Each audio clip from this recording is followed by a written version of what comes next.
Welcome back to the Athletic Baseball Show for Monday, August 21st. This is On Deck. I'm Steven Nesbitt, and I'm joined by Levi Weaver. Levi, last we checked in on you. Not feeling so great. How you doing today?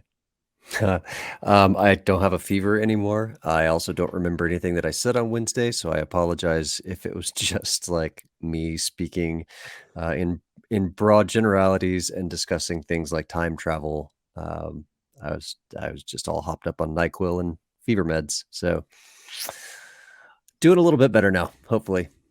Good. Glad to hear it. All right, what are we doing today?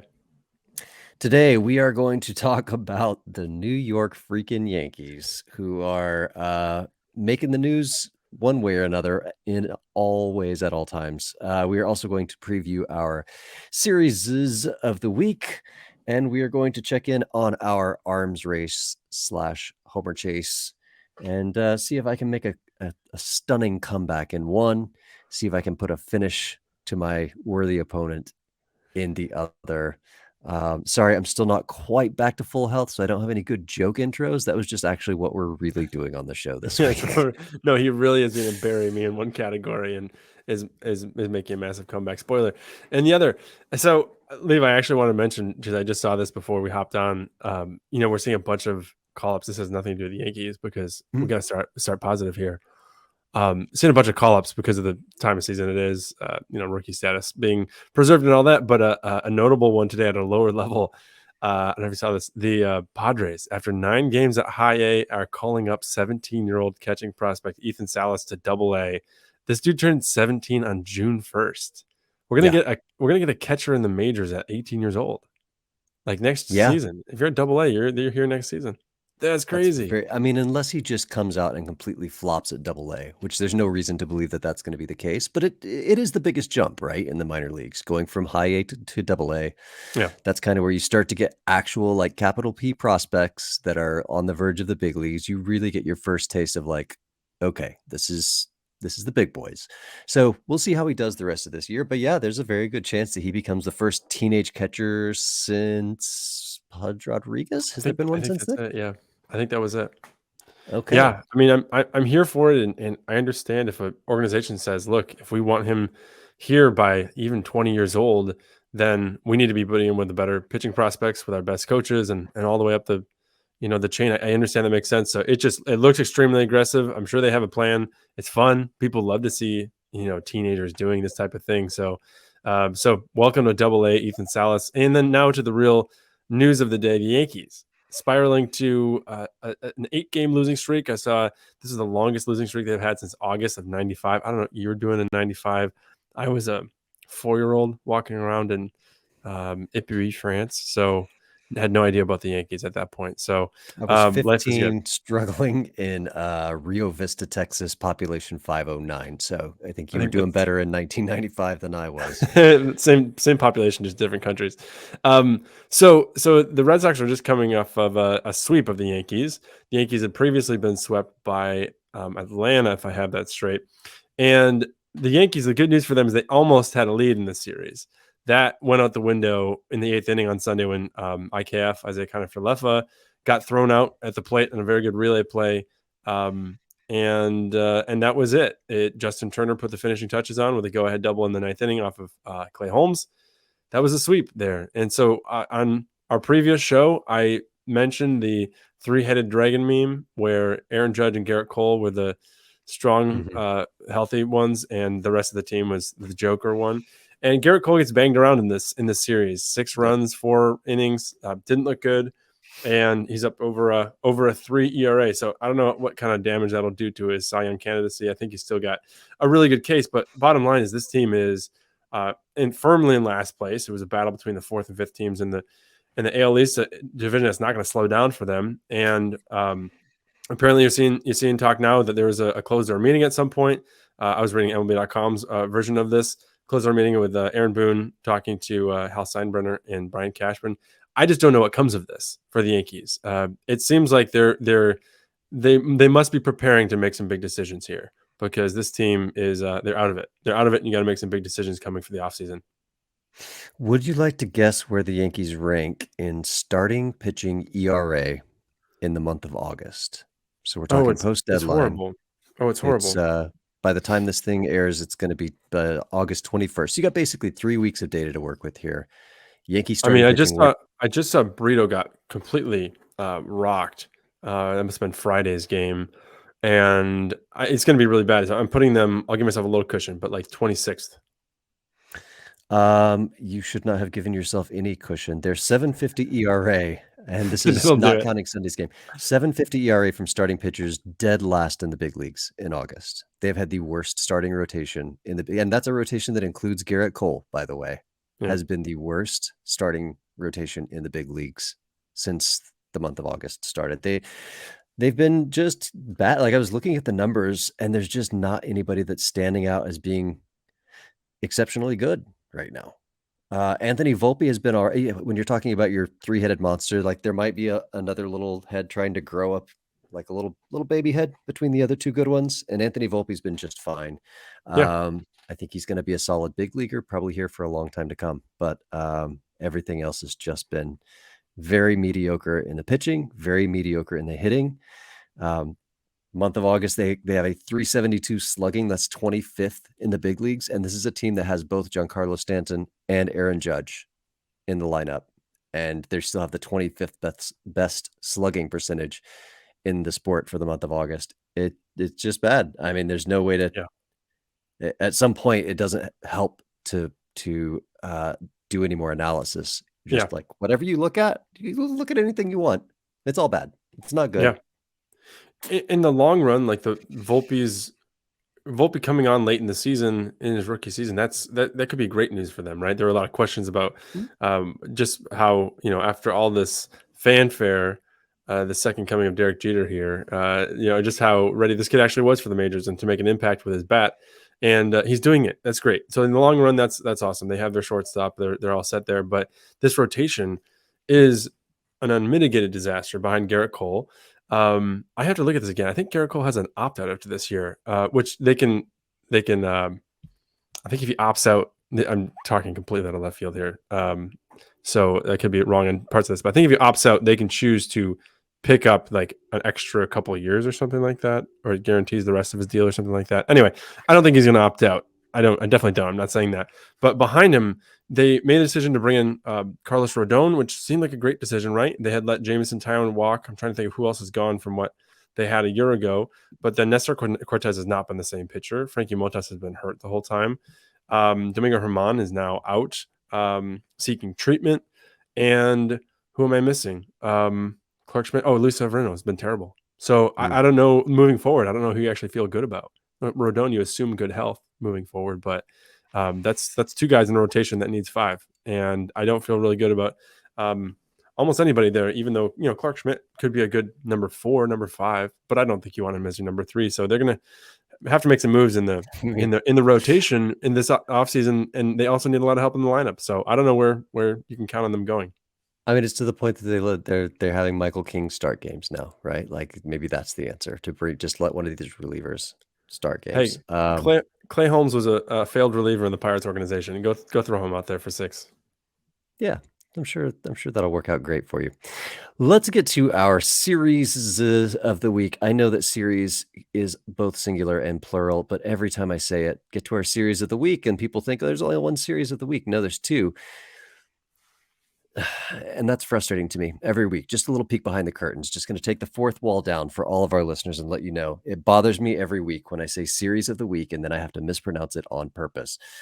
I am looking at the Houston Astros and the Boston Red Sox. The Astros just got their Astros handed to them by the Mariners over the weekend. They now only lead Seattle by a half game. They're back 2.5 games in the division. In the AL West, they are only a half game up on the Seattle Mariners, who have been absolutely on fire.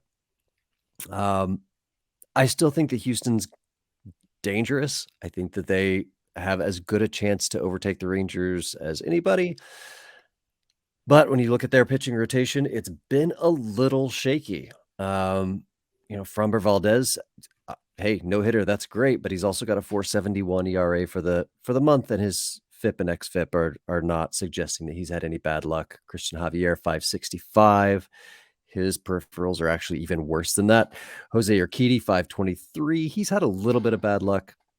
Even Justin Verlander, 4.50 ERA this month. Hunter Brown, 4.50. JP France is the only one that's really had a strong, consistent August. That's a 2.20 ERA, but his FIP is 4. His xFIP 4.72, so he's maybe gotten a little bit of luck.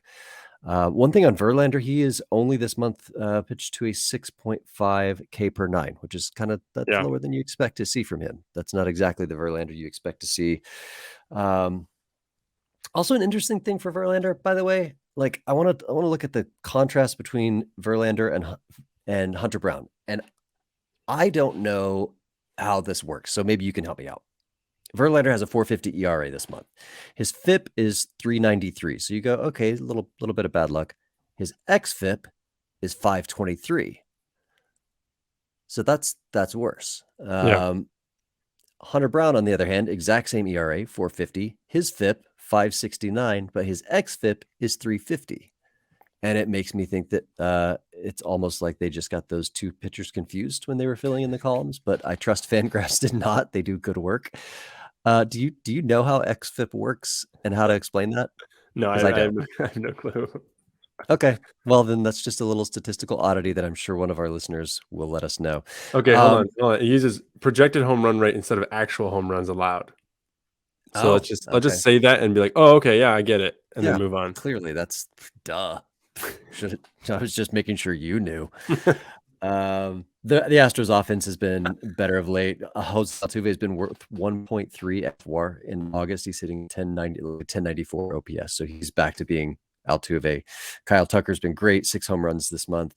Yainer Diaz is an interesting one. He has a 986 OPS this month. OPS, as we all know, is on base plus slugging. Would you like to guess how many walks Yainer Diaz has in the month of August to boost the on-base percentage of OPS? I don't know anything about his profile. I'm going to say he doesn't have very many. 4. He has 0 walks in August. Yes. He has 279 plate appearances this year, has a total of 6 walks. This man does not take his walks, and yet he is still a productive big leaguer. That is like me playing MLB The Show, is what that is. With the slug to the work. Yeah. Yeah. So the Astros looking good-ish on the offense, not so great on the pitching, despite getting I think swept by the Mariners. I think that now I'm having a bit of self-doubt. Yeah, swept by the Mariners. I still think I like them in this series over Boston. Boston is 66 and 58. They are 3 games behind Seattle for that final wild card spot. Their rotation: Cutter Crawford, James Paxton, Brian Bayo, Chris Sale, Nick Pivetta. All of them have been kind of like Cutter Crawford's been pretty good, but his peripherals have all been not so good. Same for James Paxton. On the offensive side, the Red Sox, have you ever, sorry, I feel like I'm talking a lot, but one last thing on the Red Sox. Have you ever done the thing where you go, I don't know that player, and then you look him up and you're like, oh, wait, that guy? I did that today with Pablo Reyes. I was like, who was Pablo Reyes? 986 OPS for the Red Sox. I'm like, I don't think I know Pablo Reyes. I need to be watching more Red Sox games. Who is Pablo? And I pull it up. I'm like, oh, that guy from the Pirates and the Brewers, like the utility infielder. He has been tearing it up for the Red Sox this year. Who knew? Not me. Yeah. I need to watch more Red Sox games. I was looking back at my old tweets the other night of Pablo, just searching Stephen J. Nesbitt on Twitter, on X, Pablo Reyes. Pablo Reyes is the National League's Gold Glove right fielder. I was feeling him that day. The rain continues. Please ask me questions about Pablo Reyes. John Becker of Fangraphs asked me, better baseball player, Pablo Sanchez or Pablo Reyes? I mean, people in September 2018, were really loud about this guy, and really it was just me. And here you go. Here's the last one from me. September 26th. I will submit my National League Rookie of the Year vote this weekend. In the interim, I must ask you, the Pablo Reyes campaign, to please stop flooding my inbox. I get it. So I was so far down the road of this guy who really didn't show up until 2023 as an impact bat. Well, yeah, he's here now. He's helping the Red Sox. Who has not been helping the Red Sox quite as much as I expected? Trevor Story. He's this month hitting just 200 with a 558 OPS, kind of getting a slow start back, which I guess might be to be expected when you miss as much time as he has. I still think I like the Astros in this series, but if the Red Sox can come around and do the same thing that the Mariners did and beat up on the Astros as they chase that wild card spot. That could make the wild card a little bit more interesting.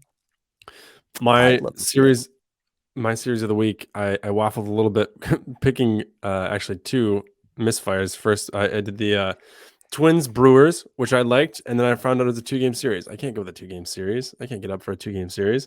And then I said, okay, Rangers Diamondbacks. That's some real implications. Another 2-game series. I'm not going to go with that. So what did I settle on? I settled on the Phillies hosting the Giants. These are two wildcard teams currently, first and second in the NL wildcard spots. Philly up 2.5 currently on San Francisco, pending Sunday night results, which are happening now, and they're down 4-0. It would immediately down 4-0 in that game to the Nationals in the Little League Classic. I think it started like single, single, single, double, single before they got the first out, if I have that Have right. you seen, by the way, some of the bats that the Phillies Love players are it. using? That's like the bats you were making Outstanding. for Sandlot. Yeah, Yes, it's beautiful. I love it. Love it. So San Francisco only a half game up on the Cubs, though, and then 1.5 up on Arizona, Cincinnati, Miami. So they are in a vulnerable position, as I'll get to in a second. So the Phillies, you kind of know what this team is. They've had some really good starting pitching, and the lineup has enough guys who can mash to figure things out. Jake Cave has been great lately, with Brandon Marsh out. Brandon Marsh just got back. Bryce Harper's been on fire. I still think they're going to figure something out, and they're going to maintain their lead in one of these wild card spots. So I think they're okay. The Giants, I think, are a more interesting team because they just do not pass the sniff test. Like, I think they can really be caught by one or any of these teams. Arizona is a good one. Cincinnati, I still think if they can figure out their pitching and get healthy, which they're beginning to, they're interesting. So the Giants have lost over their past 2 weeks of games. They're 4-10. They just lost 2 or 3 to the Braves. Just called up top prospect Kyle Harrison, lefty, who numbers are not super pretty right now at AAA. Big strikeouts, big walk numbers too, unfortunately. But going from pitching in the PCL to home games at Oracle Park is a world different. So maybe that's going to work out for them. They are a team that's just driven by rookies this year. They just called Luis Matos and Casey Schmidt back up, and Patrick Bailey's been great for them this year. So can they figure it out? Yeah, maybe, but it just does not look to me like you just look at that lineup. It does not look like a playoff lineup to me. And as I was researching this team a little bit, I accidentally stumbled on this fact because I was like, who's stealing bases for them right now? Because I know they have Tyler Estrada. He can steal some bases and hit some homers. Actually, I stumbled on the fact they have fewer steals than any team in baseball, 46. The Rockies have 47. Ronald Acuna and Estuary Ruiz both have more steals than the entire Giants team this season. The Giants have not stolen a base in the past 25 games. This is a season like they're begging teams to steal. 25 games. Acuna has 12 since they have 1. And I was looking at the breakdown of their season. The first day after the All-Star break, they stole 3 against the Pirates. Successfully stole 3 bags, and then they have 2 since the first day after the All-Star break. So this team is afraid of running. Estrada was hurt a lot of that time recently. Oh yeah, producer Brian, big Giants guy. So he's trying to make excuses. Estrada was hurt a lot of that time recently. Okay, that honestly is a good excuse for why he isn't running, but the rest of the team lead-footed, I guess. The probables for the series: Kyle Harrison against Aaron Nola, Alex Cobb against Taijuan Walker, and Logan Webb against Michael Lorenzen. I mean, it's that rotation for the Giants works. It's just really, really short. How long can you work with 3 guys when injuries befall you? So the honorable mention series I wanted to throw out there, I already mentioned the 2 gamers. Toronto at Baltimore is a big one. A lot of implications there because Seattle is coming, and Seattle's caught up to, if I'm not mistaken, they've already caught up to the Blue Jays and taken their playoff spot. Game ahead. Yep. So that also means that Seattle against Chicago is an interesting one. The White Sox, because the White Sox are not good. However, they're hosting the hottest team in baseball. 6 wins in a row for Seattle. And when you combine that with the fact that Texas has lost 4 in a row, Houston has lost 3 in a row. Boy, they've made up a lot of ground here. And we didn't want to have them as the lead again today because we've done that like twice in a row. But our debate of, can this team make the playoffs? Would you bet on them or Toronto? I mean, this is I should have gone with my direction now. I should have just gone with it and been like, yep, it's Seattle. The last thing I needed to say, because I'm getting like propaganda from Tigers fans, is they've had some terrific hitting lately from some of the young hitters. They're still not a good baseball team, but Spencer Torkelson, Kerry Carpenter, both over 1.2 OPS in the last 2 weeks. Riley Green, Akil Baddoo figuring things out. So there, brother Dan. I've talked about the Tigers. All right, Levi, moving on to the On Deck Arcade. Maybe we just breeze through this one. We're running long on time. There's not really any Okay, need to yeah, talk about no, this. no, I don't need to gloat. Okay. Yeah, let's breeze through it. Okay. The arms race. We pick one starting pitcher every weekend. We can only pick someone from each team once. And so we're getting down toward the bottom of the barrel. But I went with Max Scherzer this week, and you went with Justin Steele from the Chicago Cubs. Steele's line, pretty simple. 6 innings, 6 hits, 2 runs, both earned. No homers, no walks, 7 strikeouts. That's a game score 2.0, our favorite number, of 66. That's a great number. That wins you a lot of weeks. Max Scherzer went out against Milwaukee on Sunday, so we don't have his game score 2.0. However, his line, 3 2/3, Not 3 good. hits, 3 runs, all earned. No homers, 4 walks, 4 strikeouts. So I'm going to just say this one's going in your favor, which puts us, unfortunately, at I think it's like 12-3 in your favor. So the horse has left the barn. This is curtains for me on this, but we'll keep going and enjoy our arms race because I really want to see who you're picking when you're down to like the Nats. You only have them and Oakland. So It's funny you that's should where mention we that. are. Yeah. It's funny you should mention that. Oh, good. Let's good. go ahead and move on Okay. to the home run chase. So the more dramatic, half of our competition here, the homer chase, we pick one player each week. Similar rules, except that it's cumulative. We have a guy for a whole week and tally up his homers, and it gets to our total. Had a nice 3 homer lead entering the week. I've been leading since late May, and yet I picked Corbin Carroll. You picked Christian Walker. I said more at bats, more plate appearances for Corbin Carroll. He's just got a few less homers. It turns out he hasn't homered since July 23rd. I hadn't really looked that up. And he had 0 this week. And Christian Walker went ahead and hit 4 homers in the first 3 days of the week. So, Levi, you have the lead 22-21. And you've gone on such a tear. You have 9 homers to my 2 in the last 3 weeks. So, yes!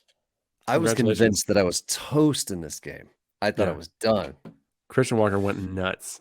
And I'm lucky he took the second half of the week off because it was bad. So with that, I'm going to make my pick first. And there are a couple teams I've saved, and this is one of them. The Miami Marlins, I'm going to go with Jorge Soler. Let me Google and make sure he's healthy because that'd be pretty embarrassing. He's at 32 homers on the year, and he goes to San Diego and then is home against the Nationals. It's not like a dream matchup, but he just hit a couple homers the other day, so he's healthy. Thank goodness. But I'm going to go with Jorge Soler. There's a backup option I felt pretty good about, but there's no going to Coors this week that I was going to take advantage of. Yeah. So I actually did a slight bit of research on this one too. While I was looking up the Yankees ERA, I happened to look to see which team is giving up the most home runs per 9 this month. The Yankees are first. They are allowing the most home runs per 9 in all of baseball this month. The Miami Marlins are third. Ooh. And it's just so turns out that the Washington Nationals are playing the Yankees and the Marlins this week. So of the vast number of slugging prodigies on the Washington Nationals, I picked the Keibert Ruiz. He's hit the most home runs for them this month. So I'm choosing Keibert Ruiz. Let's see what happens. Did not have Keibert Ruiz as someone who's going to get picked this year.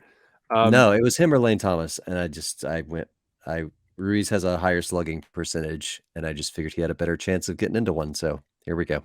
Listen, the way you've been rolling, I'm not going to say anything negative about that pick because it's going to turn out wonderfully for you, I'm sure. Levi, it is time for us to get out of here. Thanks to all of you for listening. Thanks to Brian for producing today's show. You can find our work all week long at theathletic.com. Subscribe to The Athletic for $2 per month for the first year at theathletic.com/baseball show. Sign up for The Windup, The Athletic's daily baseball newsletter with Levi and Ken Rosenthal for absolutely free. Coming up next in your feed, Starkville with special guest Jed Hoyer. The Cubs president of baseball ops joins Jason Stark and Doug Glanville, and you're not going to want to miss that conversation. Give us a follow on Twitter. Levi is at 32ephus, and I'm at Stephen J. Nesbitt. The two of us will be back on Thursday with more of What's on Deck.